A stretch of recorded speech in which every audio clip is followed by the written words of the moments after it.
I'm always impressed by the stories of the saints who were pierced by word from Scripture and allowed it to penetrate their entire being. People like St. Anthony of the Desert or St. Francis, who truly went and sold everything that he had to follow Christ. These are powerful witnesses of the radicality of the gospel message. We hear, "Go make disciples of all nations." As many of you know, these words come from Matthew 28, and they're truly at the heart of our mission. Yet few people have taken these words as seriously as our next speaker. She has served with Focus since 2013 in a variety of roles and in 3 different countries. She graduated from the University of Connecticut with a bachelor's and master's degree in Spanish education and curriculum. And after serving as a Focus missionary and team director at the University of Texas, Austin for 3 years, she and her husband started the first international Focus campus in Graz, Austria. Currently, she serves as a philanthropy officer for Focus in Central Europe. She lives in Düsseldorf, Germany, with her husband, Michael, and their 2 sons, Ignacio and Hugo. So to speak to us about evangelization in 2021, please welcome Tina Augustine.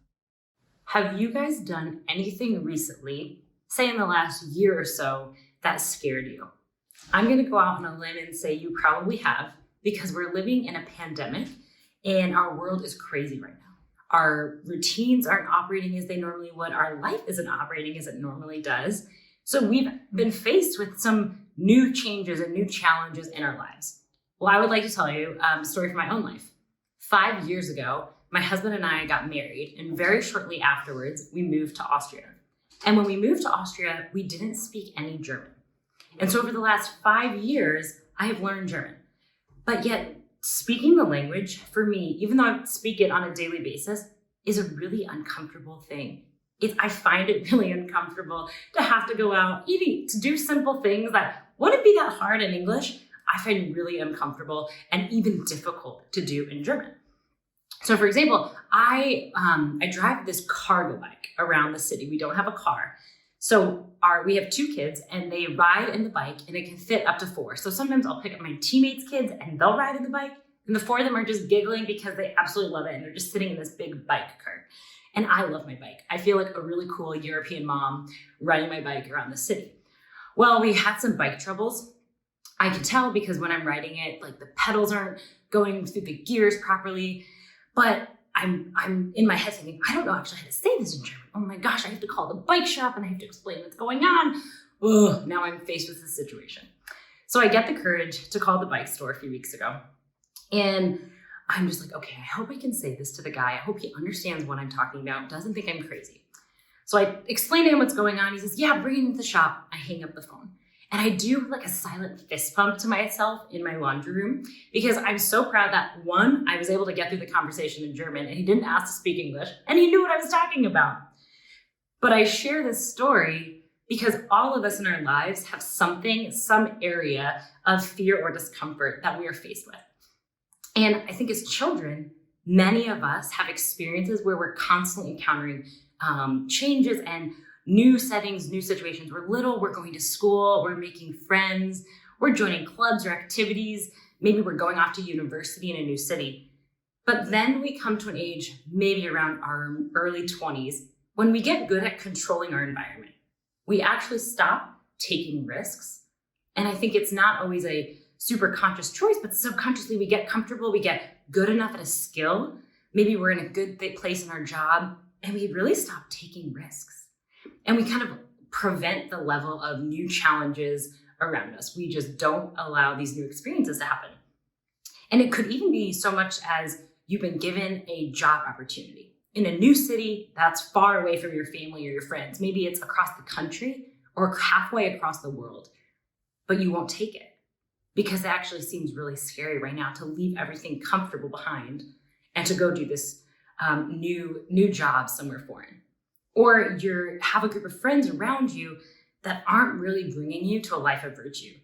You know that these friends aren't the best, but you're too afraid to leave these friends because if you turn away from them, where else would you go? What other friends would you have? It's a really uncomfortable situation to have to face someone in your life that maybe isn't bringing you closer to God. So we'll just kind of settle in and live with it. Now, evangelization that we're going to talk about today requires us to be uncomfortable. And over the last probably 10 to 12 years, as I really have lived in my faith as a disciple of Jesus, I have been uncomfortable so many times. It's a muscle that I've exercised and grown in. And yet it's not always easy, and it's not always convenient, and it's not always first nature. It actually sometimes comes with a bit of practice and with a bit of just pumping myself up and having to really pray and ask the Holy Spirit to lead me. And psychologists will say that when someone has a fear, there's kind of 3 steps to be able to get over that fear. The first step is you have to identify your fear. So say you're afraid of talking to someone you've never met. Totally freaks you out. Okay, identify your fear. You're afraid of having these new conversations with people you don't know. That's really good. The second step is I understand your fear. Now that you've identified it, how can you understand why that makes you afraid? Is what makes you afraid the fact that you're afraid of being rejected? That person's going to run and scream and go the other way if you approach them? Okay, let's understand that fear. Let's figure out why you are afraid of talking to someone new. The third is to take action. So the only way to really conquer that is to start slow. Maybe you practice going and talking to somebody new with a friend, and they actually initiate the conversation, but you're standing by and you can give some input, and it increases your confidence to be able to go out and have that conversation. But to take action. And so to be able to know our fears, to identify them, to understand them, and to take action from a very psychological perspective helps us conquer our fears. And the same way is completely applied into our faith. Today, we're talking about evangelization in the modern world, like evangelization in the year 2021. This isn't Jesus's time, 2,000 years ago, evangelization. But the funny thing is, it's actually not that different. How the first apostles, how the first disciples evangelized and shared the faith is that they lived in community with one another. They shared meals. They shared their lives. They were with each other in good times and bad. They experienced things that changed their lives, and then they told stories about those experiences, and that changed people's lives. And today, in the year 2021, we can do the exact same thing. We have the power to go and to spend time with people, to get to know them, to eat meals together, to go on walks together, to share in our life in good times and in bad, and to tell stories that will change people's lives. But for someone to go from an atheist, one side of the spectrum, to a super evangelist, the other side, there's a lot of steps in between. It doesn't just happen overnight. And it was going to require a process. And this process is that this person's going to have to encounter the Lord. They're going to have to kind of be faced with some of these challenges in their life, surrender, continue their relationship and conversation with God. Now, I'm not saying it's a timeline of it's going to take 3 months or 3 years. This can take a lifetime, but this can also take a few months. This could take a few weeks because the Lord can work outside our limits of time. But these things, these foundational things are going to happen. So today we're going to talk about the process and the stages of evangelization of win, build, and send. And that's going to happen for all of us in our lives as we grow in our Christian discipleship, walking with the Lord. So the first process of evangelization, the first stage, is win.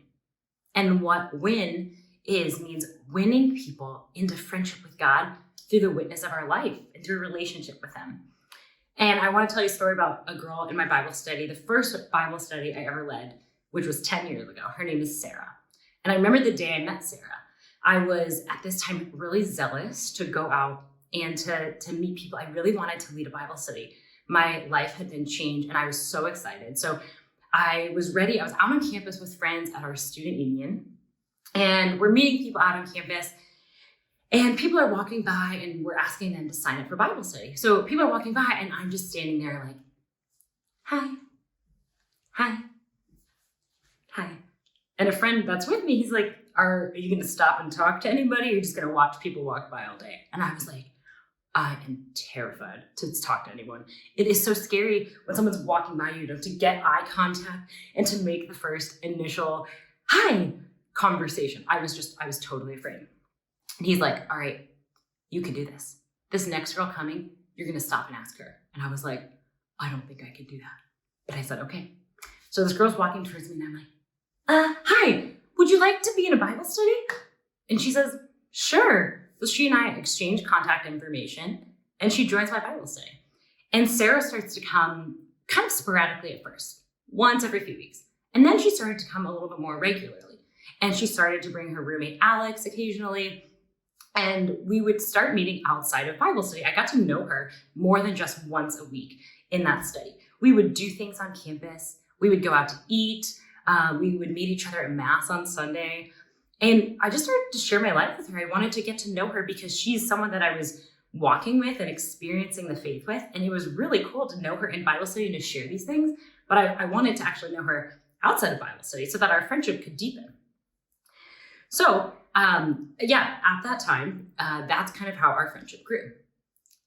Now, as I said, the witness of our life, this in win stage, the way that people are really going to be reached is primarily going to be through the witness of our lives, but it's not limited to just thinking my life has to be a witness and that's all I'm going to do or share with people. People are going to encounter the Lord through the stage, through the power of our testimony, through how you live your life, through how you encounter people, through hearing the story of how Jesus changed your life. That can be life-changing to someone to share that. They're also going to encounter God through your own prayer, our divine intimacy, by sharing in that with people, by inviting people, saying, hey, I'm going to pray a rosary, or I'm going to go on a rosary walk. Would you like to come with me? And that person saying, I've never prayed a rosary before, but if you can teach me, sure. And inviting people into that. And also in small groups. Small group time can be transformational. It's the first time people maybe have come in contact with a group of men or women that think like them or that ask questions like they have questions. And it can be a totally transformational time that we can share with a group of people. That's the point of why we want to do a small group and why we facilitate that, to give this encounter for people to get to know each other, to ask questions, but to grow in our friendship. Now, can you do this with the people around you? Can you go and think of a few people in your life that you can intentionally try to win over, that you can actually intentionally spend time with, to try to share your life, the witness of your life with these people? And maybe it's making that first invitation, or maybe it's even stopping a stranger on the street. The new semester beginning, the beginning of the year, times where there's new beginnings are a great time. People are often looking for a change. People make New Year's resolutions every year because they want to try something different. So who in your life can you think about that you can intentionally start to spend time with, to share your life and to share your faith? Because your life could be the first time someone's ever encountering an authentically Christian life. I say that totally honestly because for me, I remember when I was in college, it's about my third year of college, I had made a lot of decisions to kind of leave behind some of the ways that were the ways in my life that were really bringing me away from God. And that was a relationship, that was friendships, that was just habits that I had. And very slowly, this definitely was not overnight.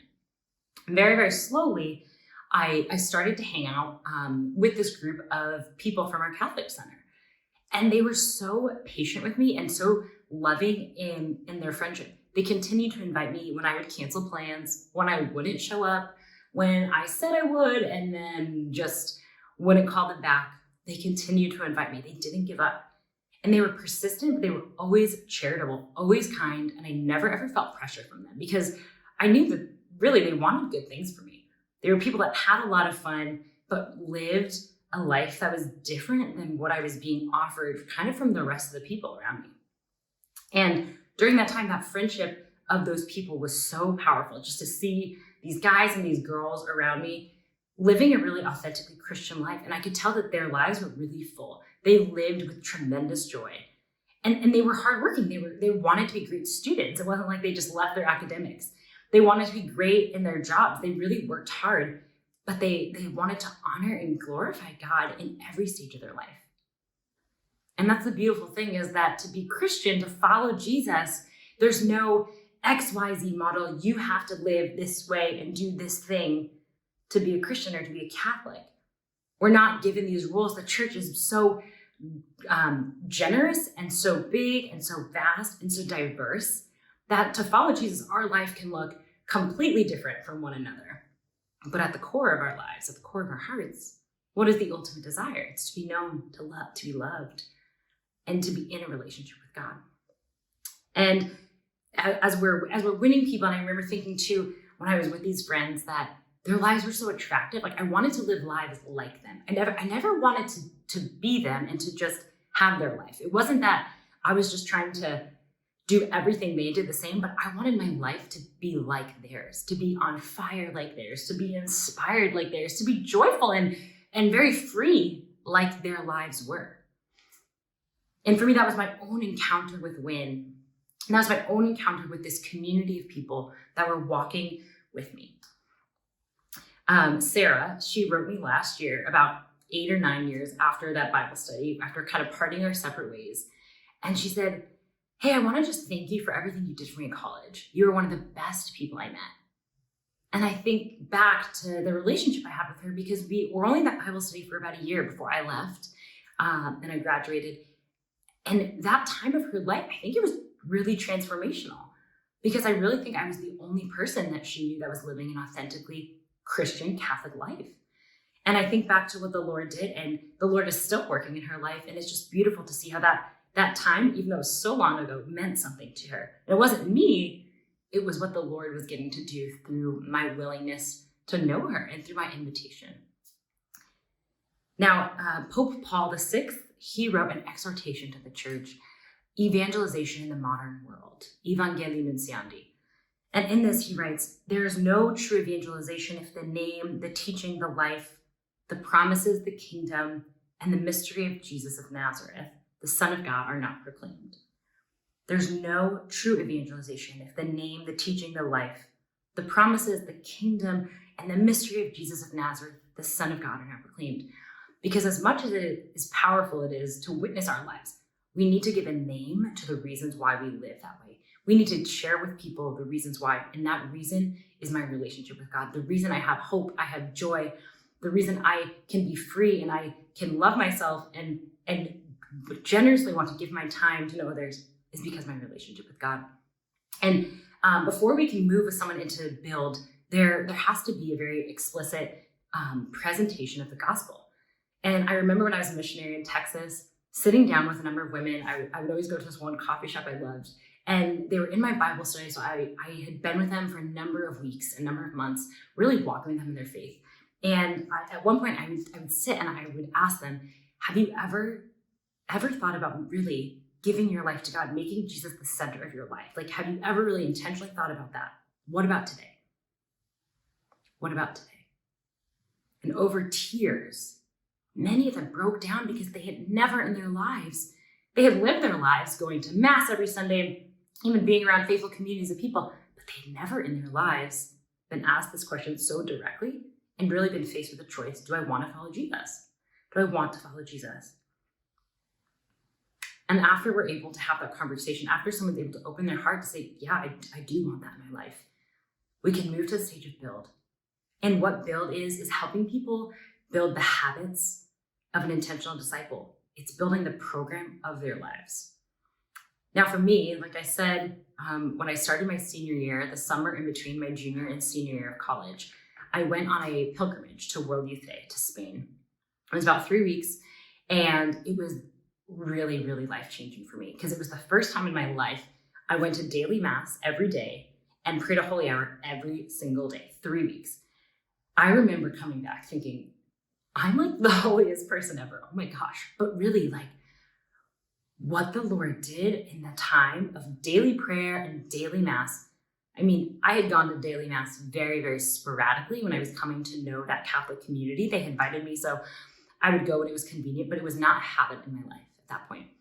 And that trip completely changed my life. And so now coming back, I was ready. I was ready to build the habits of my life around God. And was it easy?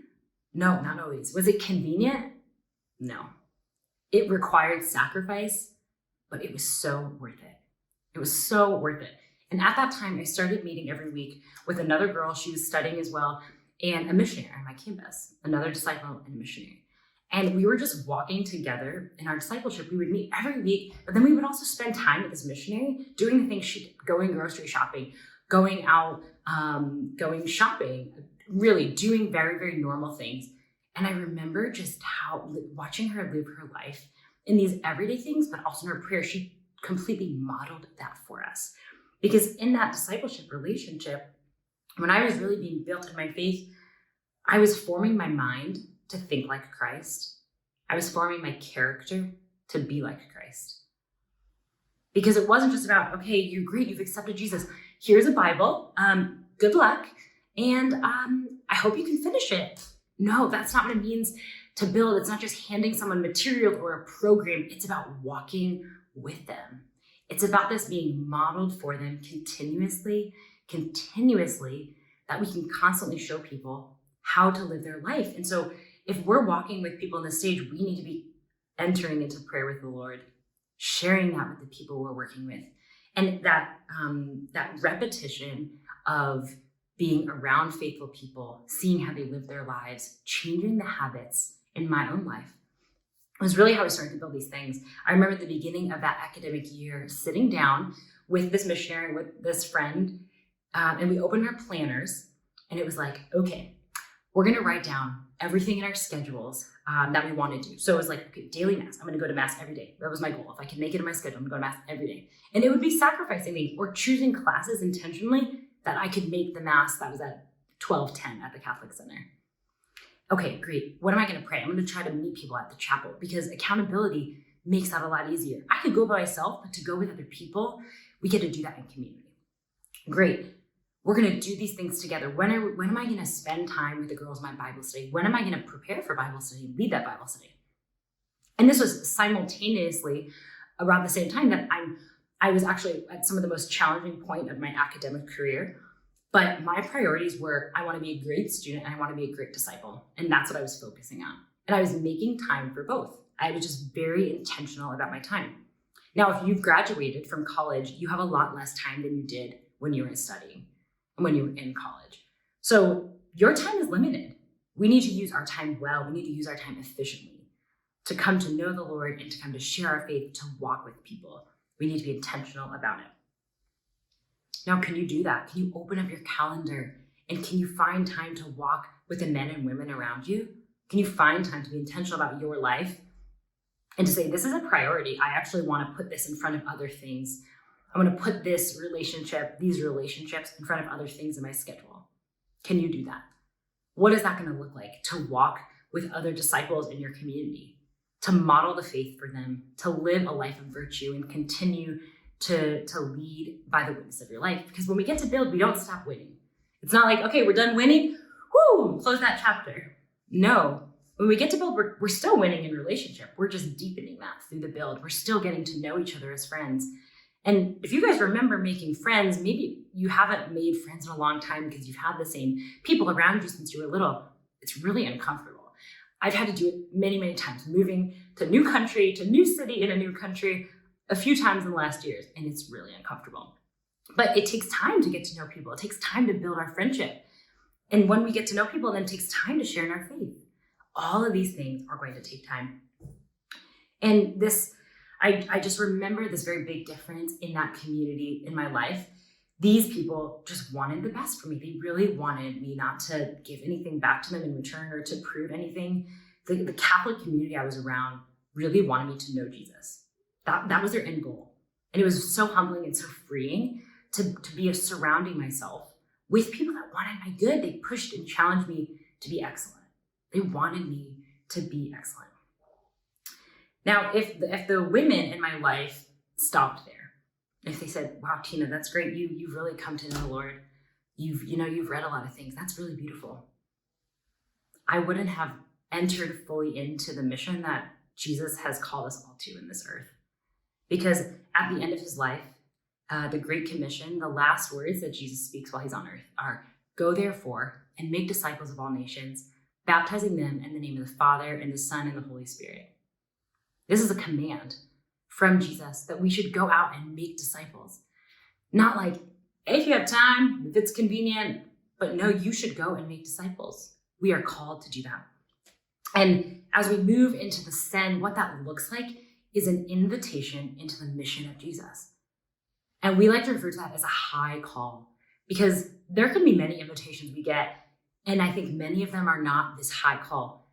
This is a high call that's going to require sacrifice. It's going to require you to give of yourself, to give everything of yourself to the people around you, to love them, to walk with them, to want the things they want, to love the things they love, and to be with them, to pray with them, to pray for them. And to discern if someone is ready for this high call, we use kind of a number of dispositions. We call it FACT, F-A-C-T, FACT, faithfulness, availability, contagiousness, teachability. Is someone faithful to the church and their teachings? Are they available? Do they have time? We might know faithful people, but they don't have time, or they're not willing to make time to live out this mission. So they want to be ready. Are they contagious? Do they share the faith joyfully? And does it bring other people? Does it draw other people in? They don't have to be the best evangelists, but they have to make the faith attractive enough that it doesn't turn people away, that they're not just sitting there lecturing other people about how to live a life, but that they make it an invitation. Are they teachable? Do the people we work with, can they be taught, and can they learn things, skills, prayer? I mean, truly, can they be taught? Sometimes people want to learn, but they don't want to be taught. So if someone might have those 4 characteristics, I would say they would be ready to really be sent as an apostle, as a disciple of Jesus on this earth. And what that looks like is inviting them to go out and to win, build, and send others, to go out and to live this life of evangelization, to model this, to walk with other men and women, to win, build, and send. So if you're walking with a disciple right now, invite them to the mission of Jesus. It's just not good enough just to walk with them, but invite them to do what you're doing, to share that with others. Because it is this high call. It's not just for the faint of heart. It's not just for the easy.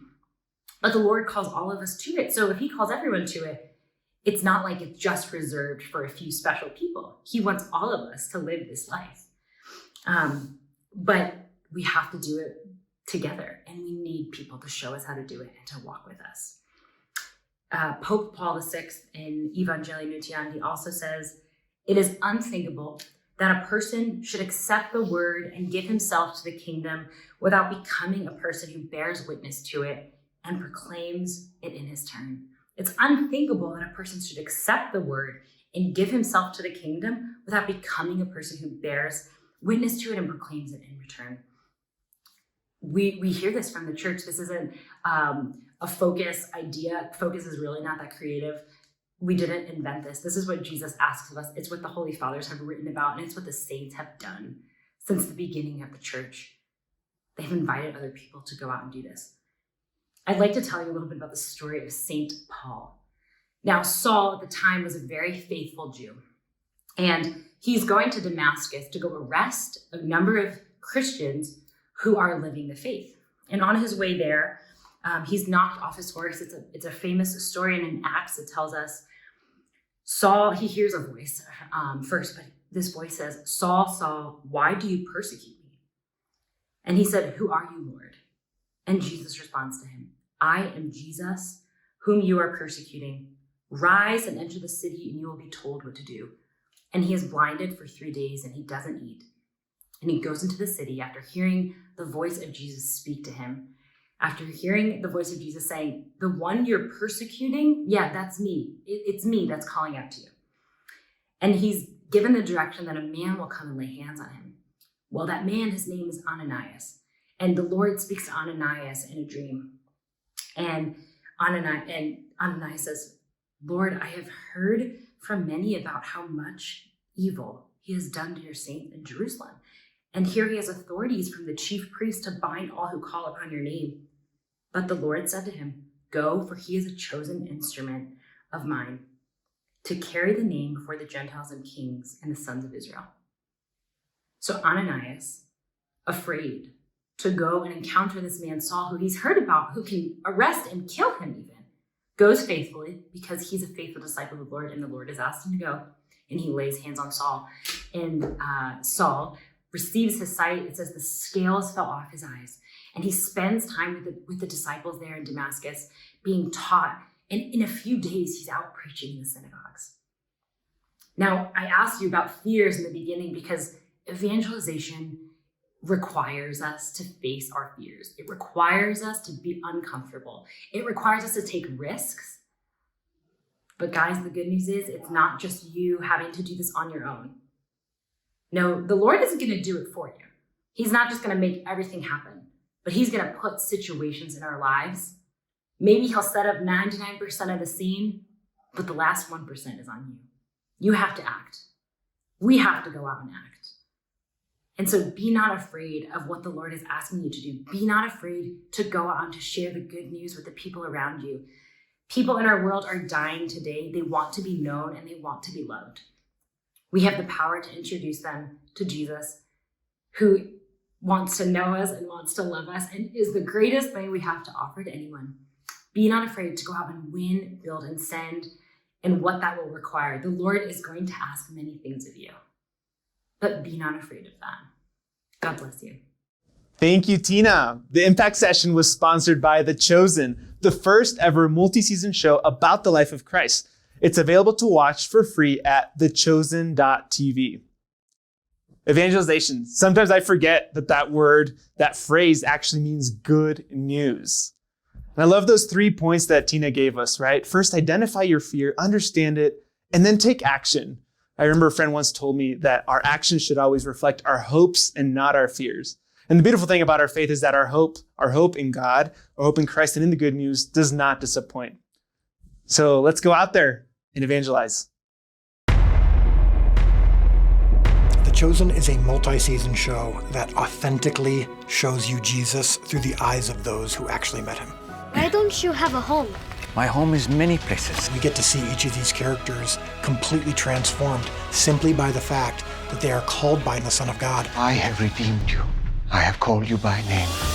The Chosen has become a movement that we didn't even see coming. When we decided to finance this show through crowdfunding, and we ended up shattering the all-time crowdfunding record.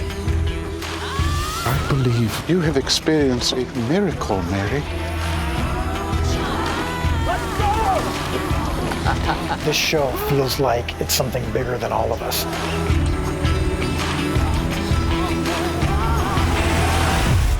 I was one way, and now I am completely different. And the thing that happened in between was him.